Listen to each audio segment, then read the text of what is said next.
چلیں گے صاحب ایک ایسی ہستی کی بارگاہ میں ناظرین کہ جن کا احسان عظیم ہے بر صغیر پر. تھوڑی دیر بعد ناظرین ان کا میں نام گرامی لوں گا، بس میرے ساتھ رہیے گا کیونکہ آج بہت کچھ آپ کو سننے کو اور سمجھنے کا انشاءاللہ موقع ملے گا. بات یہ ناظرین کہ تذکرہ پاک ہے گلشن شیخ عبد القادر جیلانی رضی اللہ تعالیٰ عنہ کے اس خوشبودار پھول کا جو پاکستان کے صوبہ سندھ کے شہر ٹھٹا کے مکلی کے قبرستان میں تشریف فرما عارف کامل عالم اجل حضرت عبداللہ شاہ اصحابی رحمۃ اللہ علیہ کے نور نظر ہیں، جو کتب الاکتاب بھی ہیں، سلطان العارفین بھی ہیں، غوث زماں بھی ہیں، ابو البرکات بھی ہیں، جنہیں بر صغیر میں کہیں سید حسن، کہیں شاہ ابو الحسن اور کہیں سید حسن بادشاہ رحمۃ اللہ علیہ کے نام سے یاد کیا جاتا ہے، جن کو یہ مقام اور مرتبہ حاصل ہے ناظرین کہ خود سرکار مدینہ صلی اللہ علیہ وآلہ وسلم نے آپ رحمۃ اللہ علیہ کو اپنی کفالت میں، اپنی روحانی کفالت میں لے کر مولا کائنات مولا علی کرم اللہ وجہ الکریم کو عطا فرمایا، اور مولا کائنات مولا علی کرم اللہ وجہ الکریم نے حضور غوث الاعظم دستگیر حضرت شیخ عبد القادر جیلانی رضی اللہ تعالی عنہ کو آپ نے عطا فرمایا. یعنی حضرت سید حسن بادشاہ رحمۃ اللہ علیہ نے جس گھر میں آنکھ کھولی ناظرین، وہ گھر علم و حکمت اور تصوف و عرفان الہی کا دارالعلوم سمجھا جاتا تھا. آپ کا ماحول یاد الہی اور اتباع سنت نبوی صلی اللہ علیہ وآلہ وسلم کی نورانیت سے مکمل طور پہ جگمگاتا رہتا تھا. اسی وجہ سے آپ نے اپنی خاندانی عظمت و شرافت علمی فضیلت سے وافر حصہ پایا. آپ کی تعلیم و تربیت اپنے والد گرامی حضرت عبداللہ شاہ اصحابی رحمۃ اللہ علیہ کے زیر سایہ ہوئی. نبی کریم صلی اللہ علیہ وآلہ وسلم کی سنتوں پر استقامت کو ہی ناظرین اصل کرامت وہ جانتے تھے. دنیا کو اپنی ٹھوکروں پر رکھا کرتے تھے، ایسی ٹھوکروں پر رکھتے کہ جب کابل کا گورنر امیر خان آپ کا مرید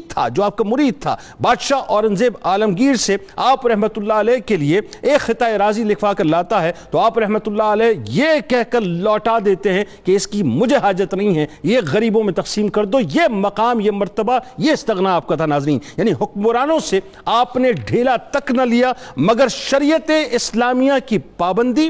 غریبوں مسکینوں کے حقوق کی حفاظت، خصوصیت کے ساتھ جو غریب اور نادار طلباء ہوتے تھے ان کی اعانت کی آپ نے ترغیب دی. بیواؤں اور یتیموں کے وظائف انہی حکام سے، یعنی جو لوگ کرسیوں پر بیٹھے تھے، جن کے پاس طاقت تھی، قوت تھی، جو حکمرانی کیا کرتے تھے، انہی سے یہ سارے کام آپ نے کروائے. ایک خاص مشنری سوچ کے ساتھ اپنے آباء و اجداد کی سنت کے مطابق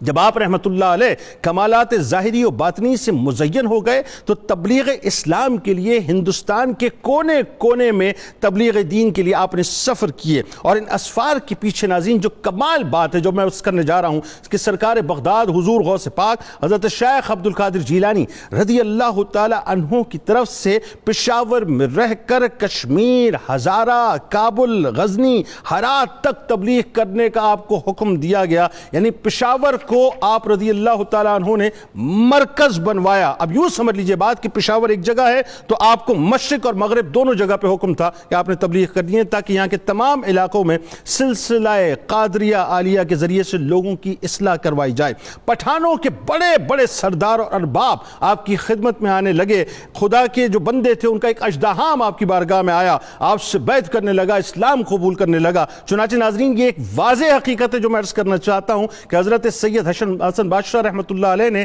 دین کے مشن کا جو کام کیا ہے اس کی کنٹرول اینڈ کمان بغداد سے حضرت شیخ عبد القادر جیلانی رضی اللہ تعالی عنہ کے دیے ہوئے حکم نامے اور روڈ میپ کے تحت ہوا کرتی تھی. ایک ایسے وقت میں ناظرین آپ نے تبلیغی اسفار اختیار کیے جبکہ مسافر کو ایسی سہولتیں بھی میسر نہیں تھی. یعنی آپ سوچئے تقریباً آپ کے تمام اسفار آپ پیدل ہی کیا کرتے تھے اور اثناء سفر ہر قسم کی تکالیف کا سامنا بھی آپ کو کرنا پڑتا تھا، لیکن کوئی دنیاوی لالچ، کوئی طمع نہیں تھی. صرف تبلیغ دین کی بات تھی، صرف تلاش حق کی بات تھی، صرف اللہ اور اس کے رسول صلی اللہ علیہ وآلہ وسلم کے پیغام پہنچانے کی بات تھی. جس علاقے میں بھی سید حسن بادشاہ رحمۃ اللہ علیہ تبلیغ کے لیے گئے وہاں سوائے کفر اور بت پرستی کے سرزمین کے پاس اور کچھ نہ تھا. یعنی انہی ان کا دین تھا، وہی ان کا آئین تھا. حقیقت بھی یہی ہے ناظرین کہ آپ نے دراصل تاریکی میں روشنی کا کام کیا. آپ نے دراصل خشک اور بنجر زمینوں میں اللہ اور اس کے رسول صلی اللہ علیہ وآلہ وسلم کی